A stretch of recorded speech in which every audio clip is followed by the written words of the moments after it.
Eh, syempre may mga gamit sa bahay na nagkakaroon ng problema.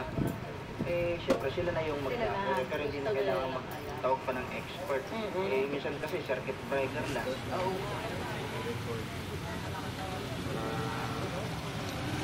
May mga area na ito. Monitoring ba? Yan na.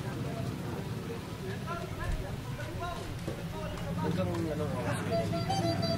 Hanggang anong oras kayo dito? 7 to 7. 7 sa umaga. 7 sa gabi. Kasi papalik kayo. Saan pa kayo umuwi yan? Kasi pakapa. Okay. Umuwi sa ano? Bakor pa. Bakor pa. Mga dito mo gano'n. Siguro.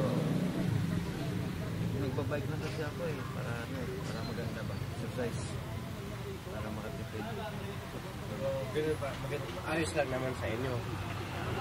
Kung sa tosin, hindi ayos kasi mababa sila. Mababa sila. Diba? Ayos lang sa inyo. Pero enjoy nyo naman yung kinapa. Enjoy naman kasi dito eh. Dahil marami nang kilala.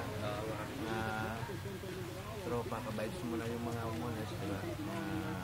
Yun ang kagandahan nun. Kahit medyo mababa yung sweldo, pero enjoy ka naman sa trabaho. Okay.